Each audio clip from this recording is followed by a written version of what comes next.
You are watching Rahinijar TV with Ilama Sayyid Abdul Basit Bukhari.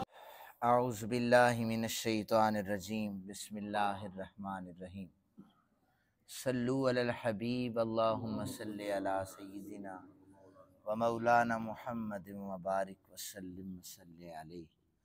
سیرت رسول پاک صلی اللہ علیہ وآلہ وسلم کے حوالے سے یہ عنوان جاری ہے، توجہ سے سماعت کیجئے گا۔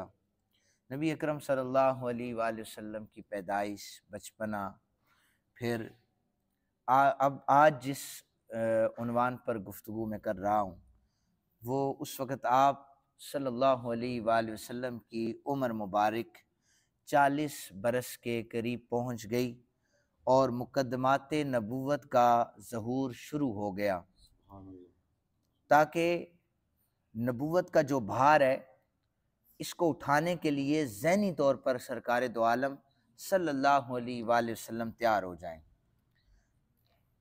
جب 40 کے قریب سرکار دو عالم صلی اللہ علیہ وآلہ وسلم پہنچنے لگے تو طرح طرح کے خواب آتے تھے، پھر ان خوابوں کی تعبیر بھی پوچھی جاتی اور وہ خواب فوراً ہی سچ ہو جایا کرتے تھے۔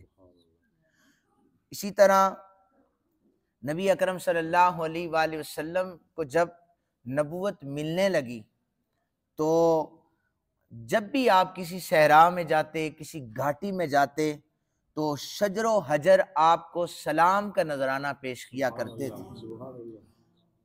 3 کتابوں کے حوالے طبقات ابن سعد، البدایہ والنہایہ اور امام زرقانی، ان تینوں نے لکھا ہے کہ وہ جو نذرانہ شجر و حجر پیش کرتے تھے وہ یہ والی صدا ہوتی تھی، السلام علیکہ یا رسول اللہ۔ یہ ان کی صدائیں ہوتی تھی۔ نبی اکرم صلی اللہ علیہ وآلہ وسلم اس زمانے میں یہ جو گزر رہا تھا، نبوت جب آپ دعویٰ کرنے لگے تھے، اس وقت مخلوق سے، لوگوں سے آپ تعلق توڑ کر صرف اور صرف وہ تنہائیوں میں اپنے اللہ رب ذوالجلال سے تعلق جوڑے ہوئے تھے۔ کبھی آپ شہروں کو چھوڑ کر، آبادیوں کو چھوڑ کر دور کہیں جنگلات میں چلے جاتے، اور آہستہ آہستہ آپ نے اسی طرح غار ہرا، جہاں پر آپ لوگوں کو جو اللہ تعالیٰ جانا نصیب کرے، جو نہیں گئے، جو گئے انہوں نے دیکھا ہے، وہاں پر ہرا کی گاٹھیوں میں ایک غار ہے، اور وہاں پر آقا کریم صلی اللہ علیہ وآلہ وسلم کھانے پینے کی کچھ اشیاء ساتھ لے کر اس غار میں چلے جایا کرتے تھے، اور پھر کئی دفعہ تو پورا مہینہ غار ہرا میں بسر کیا کرتے تھے۔ وہاں پر اللہ رب ذوالجلال کی تجلیات کا انوار ہوتا تھا، وہاں پر ہمہ وقت اللہ کی رحمتوں کی برسات ہوتی تھی۔ 21 رمضان مبارک کو بروز سوموار اللہ تعالیٰ کے جلیل القدر یہ فرشتے، سید الملائکہ، فرشتوں کے سردار حضرت جبریل علیہ السلام اللہ تعالیٰ کا پیغام لے کر میرے آقا کریم صلی اللہ علیہ وآلہ وسلم کی بارگاہ میں حاضر ہوئے۔ عرض کرنے لگے جانے دو عالم صلی اللہ علیہ وآلہ وسلم سے، اقرا، پڑھیے۔ آپ نے فرمایا ما انا بقاری، میں پڑھا ہوا نہیں ہوں۔ اس پر جبریل امین نے آپ کو اپنے سینے سے چمٹایا اور سختی سے دبایا، پھر کہنے لگے اقرا، پڑھیے۔ حضور نے فرمایا ما انا بقاری۔ جبریل امین نے آپ کو دوبارہ سینے سے لگایا، پھر کہا اقرا، پھر آپ نے فرمایا ما انا بقاری۔ تیسری دفعہ جب چھوڑ کر یہ کہا نا کہ اقرا بسم ربک الذی خلق، تو آپ کی زبان پر یہی مقدس کلمات جاری ہو گئے، چونکہ سید الانبیاء کو سکھانے والے، پڑھانے والی وہ ذات اللہ کی ہے۔ پھر یہ پہلی صورت تھی قرآن حکیم کی جو 30ویں پارے میں ہے، جس کا نزول ہوا۔ جانے دو عالم صلی اللہ علیہ وآلہ وسلم کا یہ جگر گردہ تھا کہ اتنے وزنی الفاظ اپنے سینے میں سما گئے، ان کے سینے میں سما گئے، اور قرآن حکیم یہ کہتا ہے کہ جب ہم نے قرآن پاک کو پہاڑوں پر نازل کرنا چاہا تو پہاڑ تھر تھر کانپنے لگے کہ اس کا بوجھ ہم نہیں اٹھا سکیں گے، یہ قلب جناب محمد پاک صلی اللہ علیہ وآلہ وسلم تھا کہ آپ نے برداشت کیا، لیکن کیفیت یہ طاری ہو گئی کہ کپ کپی بھی طاری ہو گئی، بخار بھی آ گیا۔ حضور نے گھر جاتے ہی سیدہ خدیجۃ الکبریٰ رضی اللہ تعالی عنہا سے فرمایا زملونی زملونی، مجھے چادر اڑاؤ، مجھے چادر اڑاؤ۔ آپ کو گرم کپڑوں میں لپیٹا گیا۔ لقد خشیت علی نفسی، آقا کریم صلی اللہ علیہ وآلہ وسلم جب تھوڑے سے اس حالت سے باہر آئے، آپ نے فرمایا میری تو جان پر یہ آ گئی تھی، یعنی اتنا سخت بوجھ ہے۔ حضرت خدیجۃ الکبریٰ نے آپ کو تسلی دی کہ آپ تو رشتہ داروں کے ساتھ اس نے سلوک کرتے ہیں، پتہ تو نہیں تھا نا کہ نبوت ملنے لگی ہے۔ مختلف تسلیاں حضرت خدیجہ پاک نے دی اور فوراً سے اپنے بھائی ورقہ بن نوفل سے بات کی۔ وہ دین عیسوی کے بہت بڑے فاضل تھے، عالم تھے۔ انہوں نے جا کر بتایا کہ یہ معاملات پیش آئے۔ ورقہ نے جانب عالم صلی اللہ علیہ وآلہ وسلم سے پوچھا یا ابن اخی ماذا ترا، بھتیجے آپ نے کیا دیکھا ہے؟ جانب عالم صلی اللہ علیہ وآلہ وسلم نے جو کچھ دیکھا تھا سب کچھ بتایا، اور ورقہ یہ کہنے لگا ھذا الناموس الذی کان ینزل علی موسیٰ، یہ جو آپ کے پاس اقرا کا پیغام لے کے آیا تھا نا، یہ جو اللہ کا قاصد ہے، یہ جناب موسیٰ کے پاس بھی آتا تھا، عیسیٰ کے پاس بھی آتا تھا، یہ تو جبرائیل آپ کی بارگاہ میں آیا ہے۔ امام نبانی نے لکھا ہے کہ دیکھیں قرآن پاک کی 6666 کم و بیش آیات ہیں، تو جبریل کسی سے بھی سوال کیا جائے کہ جبریل تو وہی لے کے آتے تھے تو کتنی دفعہ آئے، تو وہی قرآن کی صورت میں آتی تھی، تو کسی کا جواب ہر کسی کا یہی ہوگا کہ 6666 آیات ہے تو اتنی دفعہ جبریل آئے ہوں گے۔ امام نبانی رحمۃ اللہ تعالی علیہ نے، میں نے بتایا بھی ہے پہلے جو انہوں نے آپ کو یاد بھی ہے، خیر آپ لوگ پڑھے لکھے ہیں، اللہ تعالیٰ آپ کا علم سلامت رکھے، اس میں برکت دے۔ امام نبانی نے لکھا ہے کہ جبریل امی زمین پر 24,000 مرتبہ آئے، بھئی 6666 مرتبہ تو آیات لے کے آئے، چلے تھوڑا اور بڑھا لیں آپ کہ حدیث قدسی ہے کوئی پیغام، اس کے بعد جبریل امی کیا کرنے آئے اتنے 1000 مرتبہ؟ امام نبانی نے لکھا ہے وہ صرف دیدار مصطفیٰ کرنے آیا کرتے تھے۔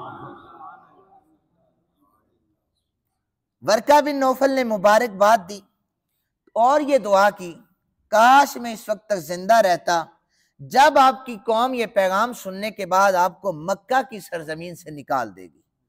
حضور نے پوچھا او مخرجیہ ہم، کیا یہ لوگ مجھے یہاں سے نکال دیں گے؟ ورقہ نے کہا نام، جو بھی پیغمبر اللہ کا پیغام لے کر آتا ہے لوگ تو اس کے دشمن بن جایا کرتے ہیں، اگر میں اس وقت تک زندہ رہوں تو میں آپ کی مدد کروں گا، لیکن افسوس کہ ورقہ بن نوفل کی یہ تمنا پوری نہ ہو سکی اور وہ اس دنیا سے چلے گئے۔ اسلام میں طہارت اور عبادت کو اتنی اہمیت حاصل ہے کہ جبریل امی منصب نبوت پر سرکار دو عالم صلی اللہ علیہ وآلہ وسلم جب فائز ہوئے تو سب سے پہلے آپ کو وضو کا طریقہ اور نماز کا طریقہ بتایا گیا۔ اپنا پر حضرت جبریل امی نے مارا، وہاں سے پانی کا چشمہ جاری ہوا، وہاں سے انہوں نے وضو کیا، آقا کریم صلی اللہ علیہ وآلہ وسلم نے وضو کیا، پھر انہوں نے نماز پڑھی 2 رکعت نماز۔ ویسے تو فرض نمازیں معراج پر فرض ہوئی تھی 5 نمازیں، اس سے پہلے اللہ کی بارگاہ میں جو سجدے دیے جاتے تھے وہ طریقہ حضرت جبریل امی نے بتایا۔ واقعہ یہ سارا حضرت خدیجۃ الکبریٰ کو بتایا گیا تو جناب خدیجۃ الکبریٰ خوش ہو گئی، کہنے لگی مجھے بھی وضو کا طریقہ بتائیں، میں بھی نماز پڑھنا چاہتی ہوں آپ کے ساتھ۔ اور پھر بے ساختہ آپ کے منہ سے یہ الفاظ نکلے اشہد انک رسول اللہ، میں گواہی دیتی ہوں کہ آپ اللہ کے رسول ہیں۔ پہلی وحی کے نزول کے بعد سلسلہ وحی کا جو نزول تھا، یہ وحی کا سلسلہ منقطع ہو گیا، اب وحی نہیں آ رہی۔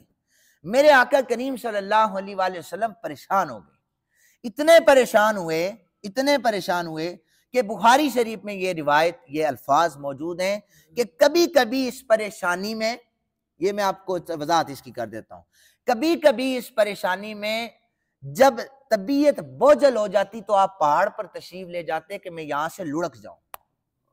جب بھی آپ پہاڑ پر تشریف لے جاتے تو حضرت جبریل امی آ کر ہاتھ تھام لیتے اور کہتے یا محمد انکا رسول اللہ حقا، آپ اللہ کے سچے رسول ہیں۔ اب جو باطل عقائد رکھنے والے ہیں انہوں نے اس روایت کو لے کر یہ کہا ہے کہ معاذ اللہ استغفر اللہ حضور نے خودکشی کا ارادہ کیا، یہ غلط عقائد ہیں۔ اب سنیے گا ذرا امام بخاری کی شرائط کیا ہے۔ اب بخاری شریف میں روایت موجود ہے، پڑھ کر کوئی کہے نا بخاری میں ہے۔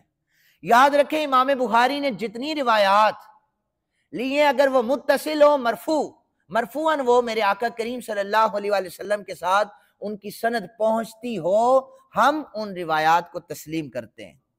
لیکن ایک تابعی ہیں امام زہری، انہوں نے یہاں پر اس روایت میں یہ بیان کیا ہے باقاعدہ بخاری شریف میں، لیکن انہوں نے لکھا ہے فیما بلغنا کہ ہم نے ایسے سنا ہے کہ حضور کی طبیعت بوجھل ہوتی تھی تو وہ پہاڑ پر چڑھ جایا کرتے تھے، جبریل پکڑ لیتے تھے۔ لہٰذا یہ الفاظ سنے گئے ہیں، بخاری نے لکھے ہیں، ان کی کوئی سند نہیں ہے، یہ یاد رکھیں۔ چونکہ یہ ایک اعتراض ہوتا ہے تو میں نے اس لیے آپ کو کلیئر کر دیا ہے۔ نبی اکرم صلی اللہ علیہ وآلہ وسلم کو جب بھی جبریل امین نے تسلی دی، حضور کو قرار آیا، جب قراری اور اضطرابی کیفیت بڑھ گئی، دوسری قسط لے کر حضرت جبریل امی آئے، اور اس میں بھی اختلاف ہے کہ کون سی صورت پہلے نازل، اقرا نازل ہوئی سورہ علق یا سورہ مدثر، لیکن بہرحال جو متفقن علیہ فیصلہ ہے کہ جبریل امی جو دوسری قسط لے کے آئے حضور کی بارگاہ میں، پریشانی میں میرے آقا چل رہے تھے، آواز آئی یا ایھا المدثر قم فانذر، اے چادر لپیٹنے والے اٹھئے، لوگوں کو ڈرائیے۔ اس کے بعد وحی کا سلسلہ جاری ہو گیا۔ اب یہ سلسلہ جاری ہوا تو نبی اکرم صلی اللہ علیہ وآلہ وسلم سے پہلے بھی انبیاء نے بشارتیں دی تھی، کاہنوں نے، یہودیوں نے باقاعدہ طور پر یہ بتایا تھا کہ ایسے ایسے حلیے والا عرب کی فلاں دھرتی میں نبوت کا دعویٰ کرے گا۔ جو لوگ اللہ وحدہ لم یزل پر سچا اور پکا ایمان اور عقیدہ رکھتے تھے، حضرت عیسیٰ کے ماننے والے، حضرت موسیٰ کے ماننے والے تھے، انہوں نے تو دعائیں کی کہ ہمیں آقا کریم کا وہ زمانہ نصیب ہو جائے۔ ایک روایت اور سنا دیتا ہوں۔ فاروق اعظم رضی اللہ تعالی عنہ، آپ کی خلافت کا دورہ تھا۔ دیکھیں میلاد کے دنوں میں حضرت سیدنا فاروق اعظم کا بھی ذکر ہو رہا ہے، تو یاد رکھیں کہ صحابہ کرام ہمارے سر کا تاج ہیں، ان ہستیوں پر کسی قسم کا کوئی کمپرومائز نہیں ہے۔ حیدرآباد میں میلاد شریف کے دنوں میں 12 ربیع الاول سے پہلے سیدنا فاروق اعظم کا پتلا بنا کر جلایا گیا، اور ایسے لوگوں کا اسلام کے ساتھ کوئی تعلق نہیں ہے۔ آج کعبۃ اللہ میں اور آپ طواف کرتے ہیں، یہ کعبۃ اللہ میں کھلے عام مسلمان طواف نہیں کرتے تھے۔ حضرت فاروق اعظم نے تلوار نکال کر فرمایا تھا کہ آج جو چاہتا ہے کہ اس کی ماں اس پر روئے اور اس کی بیوی بیوہ ہو جائے، وہ آج ہمیں نماز پڑھنے سے روکے، آج کیونکہ وہ خطاب کے بیٹے نے اسلام قبول کر لیا، جن کی وجہ سے کعبۃ اللہ میں طواف ہمیں ملا، اور جن کی وجہ سے اسلام حضور کے بعد اتنا پھیلا۔ اس امیر المومنین سیدنا فاروق اعظم کی جو گستاخی کرے، ہم پہلے تو مذمت کرتے ہیں، اور ان کا دین اسلام سے کوئی تعلق نہیں ہے۔ آپ کے گرد و نواح میں اگر کوئی صحابہ کرام کے بارے میں ہلکا جملہ بھی کہتا ہے، آپ اسے منع کریں، تنبیہ کریں کہ یہ جملہ ہم برداشت نہیں کر سکتے، کیونکہ صحابہ کو صحابی میں نے، آپ نے، ان کی نمازوں نے نہیں بنایا، نظر مصطفیٰ نے بنایا ہے۔ اور جس صحابی کے لیے ہلکا جملہ ہوگا، یاد رکھیں وہ پھر نظر مصطفیٰ پر اعتراض ہے۔ اس لیے فاروق اعظم رضی اللہ تعالیٰ عنہ اپنے دور خلافت میں اپنے احباب کے ساتھ بیٹھے ہوئے تھے، ایک صحابی گزرے پاس سے، اس میں ذرا بڑی دلچسپ سی روایت ہے، اور وہ جب گزرے تو میرے امیر المومنین سے کہا گیا یہ جو شخص گزر کے گیا ہے یہ کون ہے؟ حضرت فاروق اعظم نے کہا کون ہے؟ تو بتایا گیا یہ سواد بن قارب ہے، سواد بن قارب ہے۔ لوگوں نے بتایا حضرت امیر المومنین کو یہ وہی سواد ہیں کہ جن کے تابع ایک جن ہوا کرتا تھا، اس جن نے آ کر انہیں پہلے ہی بشارت دی تھی کہ ایک نبی آنے والا ہے، اس کی پیروی کر لو۔ فاروق اعظم نے فرمایا جاؤ سواد کو بلا کے لے آؤ، اسے پوچھے تو صحیح ہوا کیا تھا۔ حضرت سواد سامنے آئے تو حضرت فاروق اعظم نے فرمایا سواد وہ والا قصہ سناؤ جب جن تمہیں آ کر حضور کی پیروی کا کہا کرتا تھا۔ سواد اٹھے اور کہنے لگے کہ نبی اکرم صلی اللہ علیہ وآلہ وسلم کی بعثت سے قبل میرے پاس ایک جن آیا اور اس نے آ کر کہا، میں سو رہا تھا تو اس نے آ کر مجھے یہ کہا کہ فرحل الی الصفوۃ من ہاشم، بنی ہاشم کی اس منتخب روزگار ہستی کی خدمت میں حاضری کے لیے آپ چل پڑیں، یہ جو نبوت کا دعویٰ جو چل پڑیں۔ میں نے اس کی باتوں پر کان نہیں دھرا، کہتے میرا اپنا جن تھا، میں نے قابو کیا ہوا تھا، تو میں نے کہا دانی انام، چھوڑ مجھے سونے دے، بڑے زور سے نیند آئی ہے۔ وہ چلا گیا، دوسری رات پھر آ گیا، تیسری رات پھر آیا، کہتے میں نے توجہ نہیں دی۔ جب وہ تیسری رات آیا نا، اس نے آ کر کہا کہ عرب کے ان صحراؤں میں، ریگستانوں میں قریش میں سے ایک شخص نے نبوت کا دعویٰ کیا، تمہیں پیروی کے لیے جانا ہوگا۔ کہتے میں نے بات کو سنا، صبح ہوئی، میں اپنی اونٹنی پر سوار ہوا، میں نبی اکرم صلی اللہ علیہ وآلہ وسلم کی بارگاہ میں حاضر ہو گیا۔ آپ اس وقت اپنے اصحاب کی محفل سجائے ہوئے بیٹھے تھے۔ میں نے عرض کی یا رسول اللہ میرا کلام سنیے۔ آپ نے فرمایا سناؤ کیا کہنا چاہتے ہو۔ میں نے چنانچہ حضرت سواد کہتے ہیں میں نے نعت پڑھنا شروع کی۔ حضرت سواد نے نعت پڑھی وَأَنَّكَ أَدْنَى الْمُرْسَلِينَ الْوَسِيلَةَ إِلَى اللَّهِ يَا ابْنَ الْأَكْرَمِينَ الْأَطَائِبِ وَكُنْ لِي شَفِيًّا يَوْمًا لَا ذُو شَفَا سِوَاكَ بِمُغْنٍ عَنْ سَوَادِ ابْنِ قَارِبٍ۔ بلا شبہ اللہ کے پہنچنے کے لیے آپ تمام رسولوں کی بنسبت زیادہ قریبی وسیلہ ہیں۔ صحابہ کا عقیدہ وسیلے والا ہے، معزز اور پاک ہستیوں کے فرزند گرامی ہیں آپ اس روز میری شفاعت کیجئے گا جس دن آپ کے سوا کوئی شفاعت کرنے والا نہیں ہوگا۔ یہ نذرانہ عقیدت حضرت سواد نے پیش کیا۔ فَفَرِحَ رسول اللہ وَأَصْحَابُهُ فَرْحًا شَدِيدًا حَتَّى رُؤِيَ الْفَرْحُ فِي وُجُوهِهِمْ۔ نبی اکرم صلی اللہ علیہ وآلہ وسلم کھلکھلا کر ہنس پڑے، صحابہ کرام خوشی سے ہنستے رہے، اتنے ہنسے کہ چہرے دمک اٹھے۔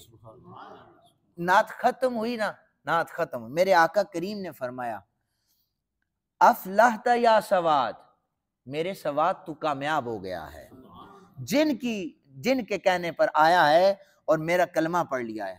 حضرت فاروق اعظم نے یہ جملے سنے، نعت سنی، آپ کھڑے ہو گئے، کھڑے ہو کر حضرت سواد کو اپنے گلے سے لگا لیا۔ پھر سواد سے پوچھا حل یاتیک رئیک الیوم، کیا وہ جن اب بھی تمہارے پاس آتا ہے؟ حضرت سواد نے کہا نہیں اب نہیں آتا، میں نے جنوں والا کام چھوڑ دیا ہے۔ سواد وہ جنوں والا کام کیوں چھوڑا ہے؟ اس جن سے بھی مل لیتے، ملاقات ہو جاتی۔ تو حضرت سواد کہنے لگے کہ جب سے میں نے قرآن پڑھا ہے مجھے کسی اور علم کی ضرورت ہی نہیں پیش آئی، بس میں نے قرآن پڑھ لیا ہے۔ اللہ تعالیٰ سے دعا ہے اللہ تعالیٰ ہمیں حضور کی محبت سچی پکی کرنے کی توفیق عطا فرمائے۔ وما علینا الا البلاغ۔